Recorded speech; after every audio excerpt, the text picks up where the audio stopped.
Hello, I'm Dr. Brandt Gibson, and I'm excited to be back again today. Yesterday, we talked to you about sensory neuropathy.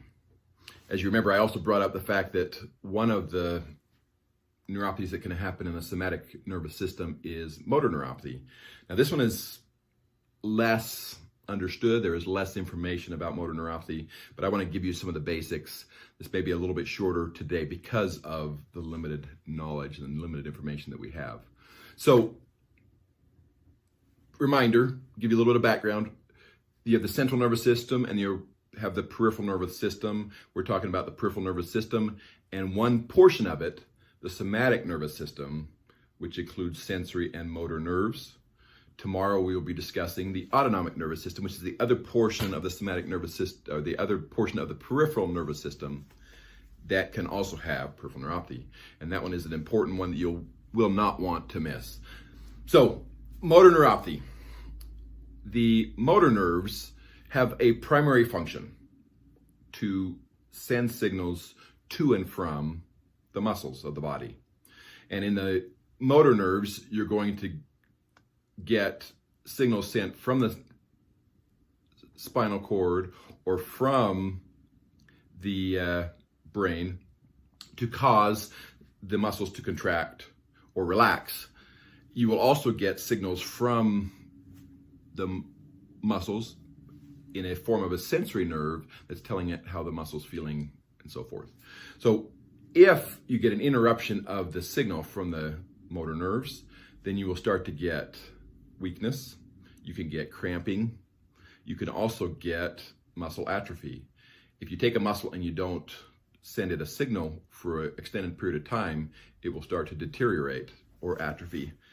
Same type of thing. When you're exercising, you exercise a muscle, it will get bigger. If you stop exercising that muscle, it starts to get smaller again because you're not using it.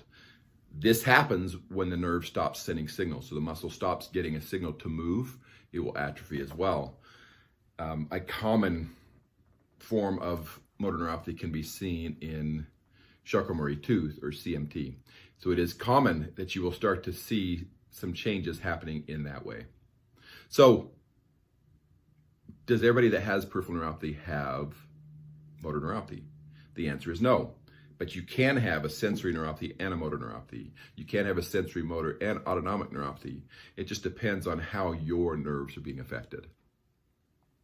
So, the big thing that you want to know is you want to be checking for muscle strength.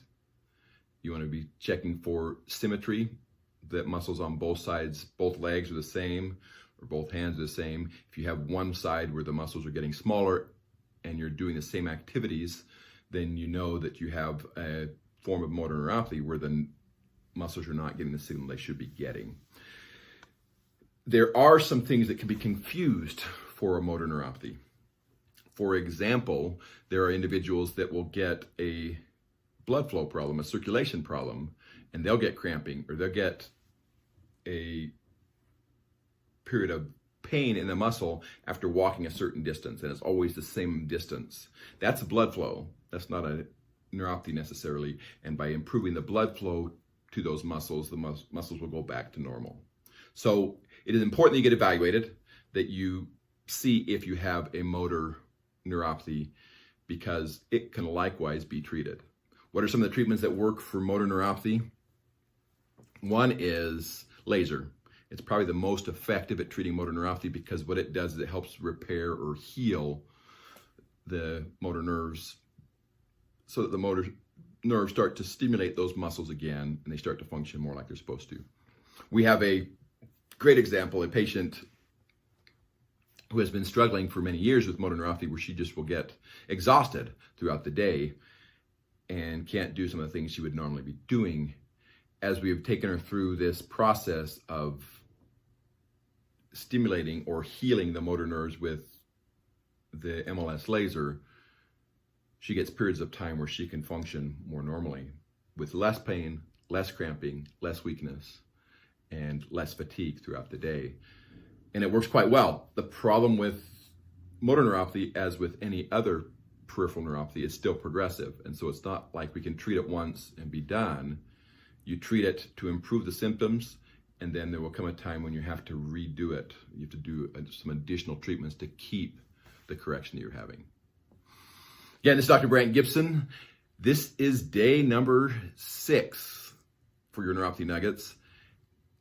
We have some additional nuggets coming on, including, like we said, autonomic neuropathy tomorrow.